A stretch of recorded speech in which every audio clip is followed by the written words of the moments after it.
వల్లభనేని వంశీ మీద గతంలో నేను కొన్ని వ్యాఖ్యలు చేశానండి. చాలా తీవ్రమైన కోపం వచ్చింది అప్పుడు ఆ సమయంలో నాకు. ఆ వ్యాఖ్యల్ని ఇప్పుడు నేను దాన్ని ఏమనాలి, ఉపసంహరించుకుంటున్నాను. ఎందుకంటే నేను ఆయన మీద చేసిన వ్యాఖ్యలేంటి, ఈ సందర్భంలో ఎందుకు వాటిని వెనక్కి తీసుకోవాల్సి వస్తుంది, ఇది మీరు తెలుసుకోవాలంటే ఈ వీడియో కాస్త మీరు కొంచెం చూడాల్సిందే. అయితే వల్లభనేని వంశీ అనే వ్యక్తి తెలుగుదేశం పార్టీ కార్యకర్తలకి బద్ధ శత్రువు. మేము ఒక రకంగా చెప్పాలంటే జగన్మోహన్ రెడ్డి కన్నా కూడా ఎక్కువగా ఇతన్ని వ్యతిరేకిస్తారండి. ఎందుకంటే జగన్మోహన్ రెడ్డి అనే వ్యక్తి ఆయన ప్రత్యర్థి, తెలుగుదేశం పార్టీ ప్రత్యర్థి. ఆయన కాంగ్రెస్ పార్టీ నాయకుడిగా వాళ్ళ నాన్నగారు, అలాగే ఈయన కూడా కాంగ్రెస్ పార్టీలో ఉండి తద్వారా వైఎస్ఆర్ పెట్టుకున్నాడు.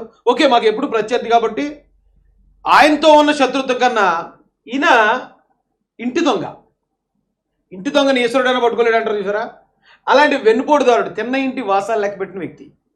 అందుకని తెలుగుదేశం పార్టీ కార్యకర్తలు ఈయన ఎక్కువ వ్యతిరేకిస్తారు. ఎందుకు అంటే ఈయన మహిళల్ని, అంటే మొత్తం తెలుగుదేశం పార్టీ అంతా తల్లిలా భావిస్తాం భువనేశ్వరమ్మని, ఆవిడని కూడా చాలా ఘోరాతి ఘోరమైన మాటలు మాట్లాడాడు. తుచ్చమైన పదవి కోసం, జగన్మోహన్ రెడ్డి గారిని హ్యాపీ చేయడం కోసం. ఇక అంటే ఒక రకంగా తెలుగుదేశం పార్టీ భవిష్యత్తు ఇచ్చింది ఇతనికి రాజకీయ భవిష్యత్తు మొదలైంది తెలుగుదేశం పార్టీలో.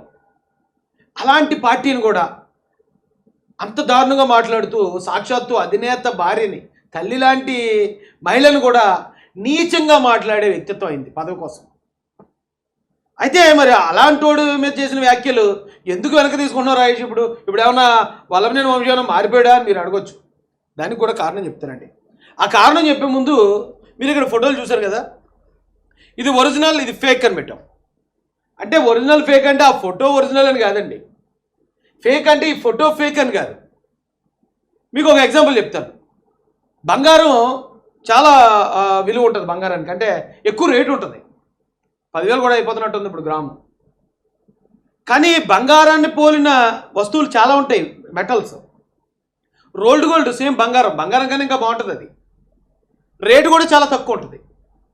కానీ ఎక్కువ మంది బంగారాన్ని ఎందుకు ఇష్టపడతారు, బంగారాన్ని ఎందుకు కొంటారు అంటే అండి, అది ఒరిజినల్. అది నీటిలో పెట్టిన అలాగే ఉంటుంది, ఎండలో పెట్టిన అలాగే ఉంటుంది, అలాగే మంటలో బగబగ మండే మంటలో పెట్టినా సరే బంగారం ఎలా ఉందో అలాగే ఉంటుంది. కానీ రోల్డ్ గోల్డ్ ఎలా ఉండదండి. రోల్డ్ గోల్డ్ని చాలా జాగ్రత్తగా కాపాడుకోవాలి. చాలా జాగ్రత్తగా ఉన్నంత వరకే. నీటిలో పెడితే అది ఏంటది, దాని కలర్ పోతుంది, ఎండలో పెడితే కుదరదు. ఇక మంటలో వేసామంటే మాడి మసి అయిపోద్దు, బొగ్గు అయిపోద్ది. కాబట్టి దానికి వాల్యూ తక్కువ ఉంటుంది. నేను ఎందుకు చెప్తున్నాను ఈ కంపారిజన్ అంటే, ఇప్పుడు ఈయన వల్లభనేని వంశీ మీకు తెలుసు, ఆ ఫేస్ కట్ అయిందే, జస్ట్ జైల్లో కొన్ని రోజులు ఉన్నాడు, ఎలా అయిపోయాడు చూడండి. అంటే ఇది కాకి బంగారం, నకిలీ. ఇది జస్ట్ కోటింగ్ అంతే, పైన కోటింగ్ వేస్తే ఇలా ఉంటాడు. ఇది కూడా నేను ఈ బాడీ షేమింగ్ చేయకపోతున్నానండి. ఎందుకు చేస్తున్నాను ఇది కూడా అంటే, ఈయన గతంలో ఒక వీడియో, ఆ టైంలోనే బాగా కోపం వచ్చింది నాకు. చంద్రబాబు నాయుడు గారి వయసు గురించి, ఆయన ముసలోడు అయిపోయాడు, ఆయనకి పలానా వ్యాధి ఉంది, ఆయనకి ఇలాంటి వ్యాధి ఉందని బాడీ షేమింగ్ చేసిన వ్యక్తి. కానీ ఇతను చంద్రబాబు నాయుడు గారు నా మాటలు అనేటప్పుడే ఇతనికి తెలుసు ఇతను అసలు ఒరిజినల్ రూప్ ఇదని. మన కింద ఇంత నలుపు పెట్టుకుని మరి ఎదుటోళ్ళు అలా మాట్లాడేవంటే ఏమనాలండి? అయితే మీరు ఇది ఒరిజినల్ ఎందుకని అనుకుంటున్నారు? కటౌట్ ఇది చంద్రబాబు నాయుడు గారు అరెస్ట్ అవ్వకముందు ఫోటో. ఇది చంద్రబాబు నాయుడు గారు అరెస్ట్ అయ్యి 50 రోజుల పైగా జైల్లో ఉన్న తర్వాత ఆయన ఫోటో. ఇది ఏం తేడా ఉందండి? మీకు బంగారం సంవత్సరం కాదు, 10 సంవత్సరాలు, 20 సంవత్సరాలు, 50 సంవత్సరాలు, 100 సంవత్సరాలు అయినా సరే ఎలా ఉన్నదో అలాగే ఉంటుంది. అంటే ఇది ఒరిజినల్. వీళ్ళిద్దరికీ కంపారిజన్ కాదండి. అసలు కంపేర్ చేయడానికి ఈయన ఏంటండి బాబు, ఆయన శకరం లాంటి వ్యక్తి. ఈయన ఈ రోజున అరెస్ట్ అయ్యాడు, జైల్లో ఉన్నాడు. గతంలో చంద్రబాబు నాయుడు గారు అరెస్ట్ అయినప్పుడు చాలా నోరు పారేసుకున్న వ్యక్తి. కానీ చంద్రబాబు నాయుడు గారు అరెస్ట్ అయినప్పుడు దేశ విదేశాల్లో అండి, ఇక్కడ కాదు, ఆంధ్రాలో, తెలంగాణలో, కేరళలో, కర్ణాటకలో, తమిళనాడులో, ఇది కాక ఆస్ట్రేలియాలోను, అమెరికాలోను, వెస్టర్న్ కంట్రీస్లో, గల్ఫ్ కంట్రీస్లో వందలాది వేలాది మంది జనం బయటకు వచ్చారు. అంతెందుకండి, నాలాంటివాడే జనరల్గా ఎక్కువ ఏవి పెద్దగా రాజకీయాలు సెంటిమెంట్గా తీసుకోము మేము. అలాంటి నేనే చంద్రబాబు నాయుడు గారి కోసం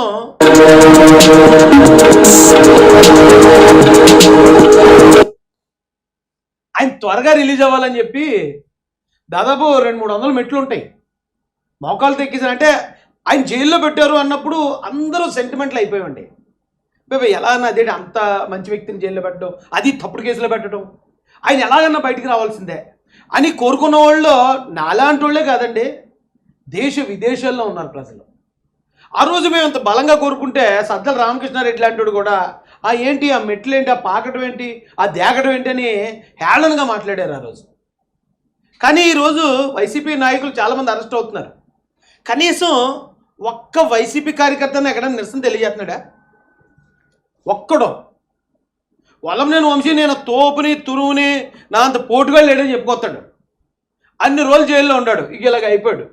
అందరూ శేషు సినిమాలో రాజశేఖర్గా అయిపోయాడని కామెడీ చేస్తున్నారు. ఒక్కడన్నా బాధ చూపించాడా?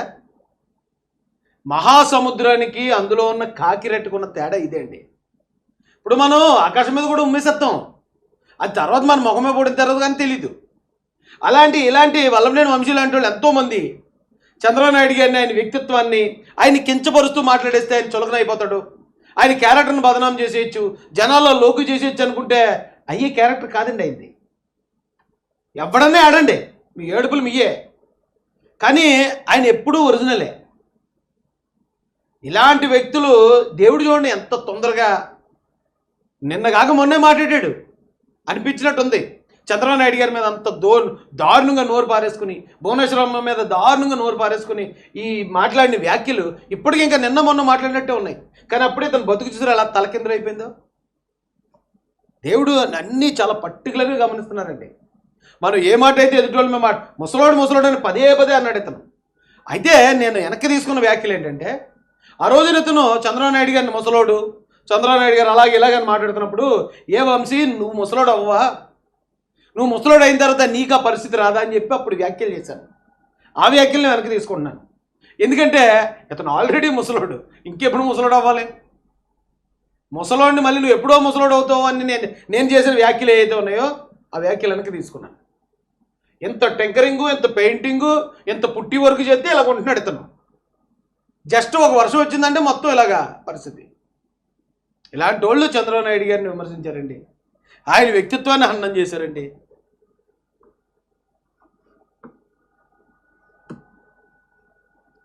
రాజు ఎప్పుడు బలవంతుడై ఉండాలటండి. బలవంతుడైన రాజు ఉన్న రాజు ఏ రాజ్యమైనా సరే సుభిష్టంగా చాలా పటిష్టంగా ఉంటుందట. ఆంధ్రప్రదేశ్కి ప్రజాస్వామ్యబద్ధంగా ఎన్నుకోబడిన ముఖ్యమంత్రి ఇలాగే బలంగా ఉండాలండి. ఆయన ఆరోగ్యరీత్యా బలంగా ఉండాలి, మానసికంగా కూడా బలంగా ఉండాలి. ఇప్పుడున్న ఈ ఆల్మోస్ట్ వేట కుక్కల్లాంటి రాజకీయ నాయకులను ఎదుర్కోవాలంటే, వేట కుక్కల్లాంటి రాజకీయ నాయకులండి మానసికంగా చంపేస్తారు, శారీరకంగా హింసిస్తారు. దాదాపు 50 రోజుల పైనే దోమలు, బీభత్సమైన దోమలు ఉన్న రూములో కనీసం ఎటువంటి ప్రికాషన్ కూడా తీసుకోకుండా 50 రోజుల పైనే ఈ రాష్ట్రానికి దాదాపుగా అప్పటికే 14 సంవత్సరాలు ముఖ్యమంత్రి చేసిన వ్యక్తిని, ఈ రాష్ట్రాన్ని అభివృద్ధి చేసిన వ్యక్తిని తీసుకెళ్ళి చీకటి గుట్లో పారేసినట్టు పారేశారు. పారేస్తే నువ్వు బంగారాన్ని ఎక్కడైనా పారే, బంగారం తీసి నీటిలో పారే, లేకపోతే మంటలో పారే, లేదా గొయ్యి తీసి గోతులు కప్పిడి.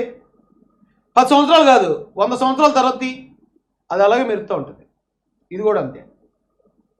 చంద్రబాబు నాయుడు గారు కూడా అంతే. నువ్వు 50 రోజులు జైల్లో పెడితే మానసికంగా కృషించిపోతాడు, శారీరకంగా ఏసు భయపడింది కాబట్టి శారీరకంగా ఇదైపోతారు. ఆయన ఎలాగైనా సరే చంపేద్దామని చెప్పేసి ఆ రోజు మీరు చేసిన ప్రయత్నాన్ని ఎలా చీల్చిచ్చండి, ఎలా బయటకు వచ్చి చూసారు ఆయన. ఈ కాన్ఫిడెన్స్ ఈ రోజున వల్లంనేని వంశీలో ఉందా? లేకపోతే జైలుకు పోయి వస్తున్న ఏ వైసీపీ నాయకులన్నా ఉందా? తప్పు చేయకుండా అంటే నిజాయితీలో ఉండే పొగరంటారు కదండి, అదే ఇది.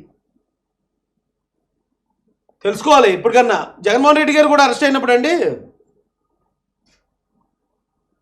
కేవలం వాళ్ళ ఫ్యామిలీ మాత్రమే, కేవలం ఆయన అప్పుడు అరెస్ట్ చేసినప్పుడు, ఒకవేళ రేపు అరెస్ట్ అవుతారని అన్నారు, మరి అయితే ఎవరు వస్తారో బయటకు ఎవరో నాకు తెలియదు. కానీ చంద్రబాబు నాయుడు గారు అరెస్ట్ అయితే ప్రపంచం మొత్తం బయటకు వచ్చింది.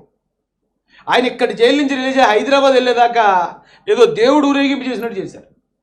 తెల్లవారుజాముకి ఇగో పలానా టైంకి పలానా విజయవాడ వస్తాడట, పలానా టైంకి నందిగాం వస్తాడట, పలానా టైంకి మరొక ఊరు వస్తాడట అని ఆంధ్ర నుంచి తెలంగాణ చేరుకునేదాకా దేవుడిని ఊరేగించినట్టు ఊరేగించారు ఆ రోజున.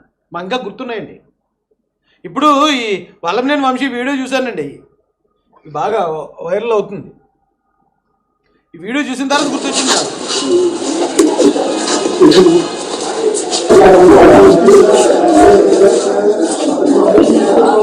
వీళ్ళు యూటీజర్లు లాంటి వాళ్ళండి. మీరు చూసారు లేదో, విక్రమార్కుడు సినిమాలో రవితేజ గారు వాళ్ళ చిన్న పాపను తీసుకుని రైల్వే స్టేషన్లో దిగుతాడు. అప్పటికి ఆ ప్రాంతం అంతా రౌడీలు గోండాలతో బీభత్సంగా ఉంటుంది, దరిద్రంగా ఉంటుంది. ఈయన దిగి బయటికి వెళ్ళిన వెంటనే ఈయన్ని కామెంట్ చేస్తారు, వీళ్ళు భార్యని కామెంట్ చేస్తారు. మీ భార్య ఎక్కడుంది ఏంటని చెప్పి కొంతమంది అక్కడ ఉన్న మహిళల్ని ఏడిపిస్తూ వాళ్ళ భార్యని కామెంట్ చేస్తే, రవితేజ గారు పాపం తీసుకెళ్ళి కారులో కూర్చోబెట్టి వెనక్కి వచ్చి వాళ్ళందరినీ కూడా మోకాళ్ళ మీద కూర్చోబెట్టి ఎత్తడండి. అసలు ఆ థియేటర్లో ఆ సీన్కి ఏళ్ళలో గోళలు ఉంటాయి. ఇప్పుడు చంద్రబాబు నాయుడు గారు చేసేది కూడా అదే అండి. యూటీజర్లు మహిళల్ని, ఇంట్లో ఉన్న గృహిణుల్ని చిత్రహింసలు పెట్టి మానసికంగా వేధించిన వ్యక్తులు. వాళ్ళకి పనిష్మెంట్ పెడతా ఉంటే సేమ్ ఆంధ్ర ప్రజలు కూడా అలాగే మళ్ళీ ఏళ్ళలో గోళలు వేస్తున్నారు. ఆ బోరుగడ్డగాడు ఒకడు పవన్ కళ్యాణ్ గారి ఇంట్లో ఉన్న చిన్న పిల్లల్ని కూడా నడి రోడ్డు మీద చేస్తానన్న వ్యక్తాడు. ఆడి వేళ నళ్ళేపోతున్నాడు. కారణం ఏంటి నాకు తెలియదు, నళ్ళేపోతున్నాడు. మరి ఇలాంటి ఒరిజినల్గా జరుగుతున్నప్పుడు స్త్రీల పట్ల ఎంత దారుణంగా ప్రవర్తించే ఇలాంటి డాష్ గాల్ని ఇంత కఠినంగా శిక్షించినప్పుడు ప్రజలందరూ ఆనందపడతారు కదండి.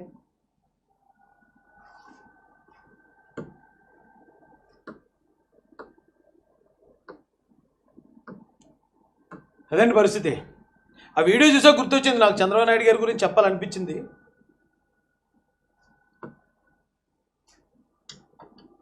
ఆయన్ని చంద్రబాబు నాయుడు గారిని వయసు అయిపోయిందని జగన్మోహన్ రెడ్డి అనేవాడు. ఆయన కూడా కొబ్బరికాయ కొట్టాలంటే 3 వికెట్ల పైకి పెట్టి ఇలా కొడతాడు. ఎక్కడికి నడవాలంటే నడవలేడు, గట్టిగా స్పీడ్గా నడవలేడు. కానీ చంద్రబాబు నాయుడు గారు నిలువుగా ఉన్న ఏదైతే బస్సుని ఇచ్చినుందో అలా ఎక్కేస్తాడు. ఆయన జట్లీలాగా, జాకీ చాన్ లాగా జట్లీలాగా ఎక్కేస్తాడు వేళ్లతో.